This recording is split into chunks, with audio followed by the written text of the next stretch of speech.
women's sports. Would this bill require all women's sports programs to make biological women compete against biological males with gender dysphoria? They wouldn't have to have gender dysphoria.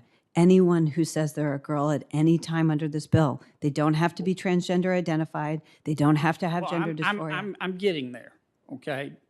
Let me ask you again, would this bill require women's sports programs to make women compete against men who have gender dysphoria, who identify as a woman? Yes, anyone who identifies as a woman. Okay.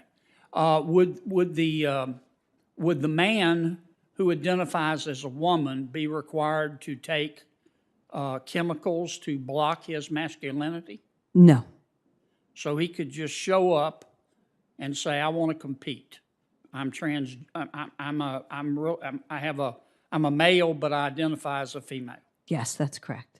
And who determines who's transgender in a situation like that? It's self-identification. So effectively, if he says he's a woman, he's a woman. Okay.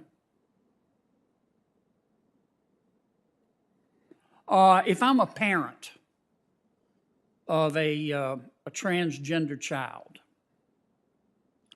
and I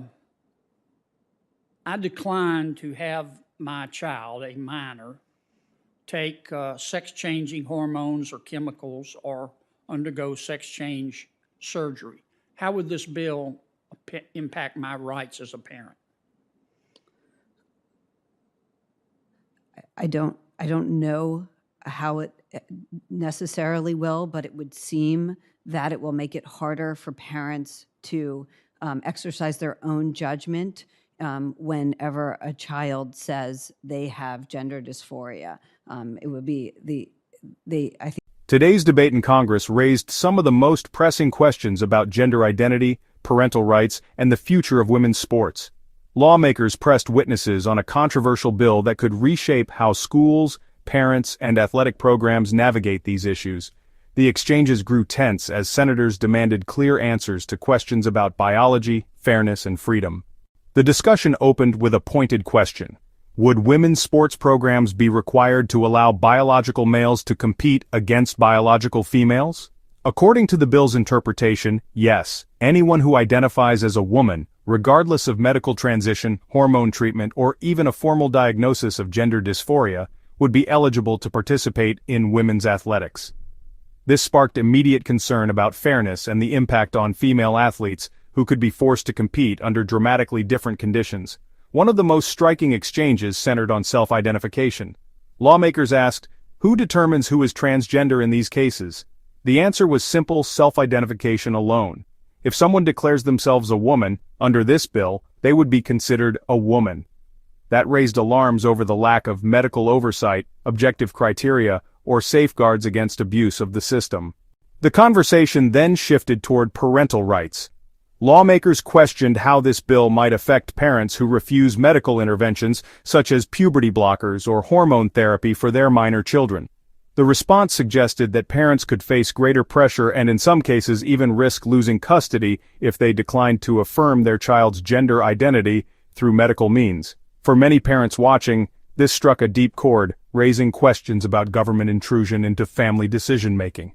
Perhaps the most heated exchange came when a senator pressed the witness on a fundamental question.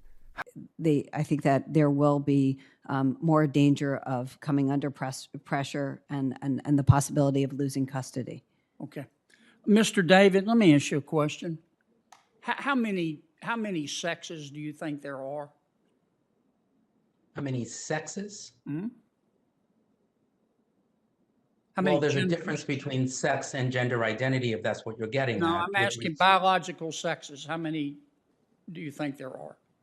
Well, I would defer to the medical practitioners, but I think there's been studies showing that if you're talking about sex is defined by many different characteristics, including chromosomes. Are there more than two?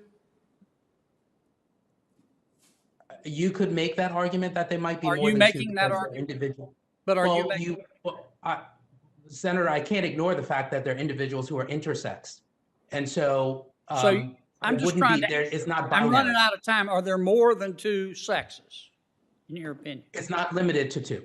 Okay. That's all I've got, Mr. Chairman. Sex. These debates are not going away anytime soon, and the decisions made in Congress will have lasting impacts on athletes, families, and children across the nation. As lawmakers continue to wrestle with these issues, the central question remains, where should the line be drawn between inclusion, fairness, and parental authority? If you enjoyed this breakdown, don't forget to like, comment, and hit the subscriber button for more political showdown.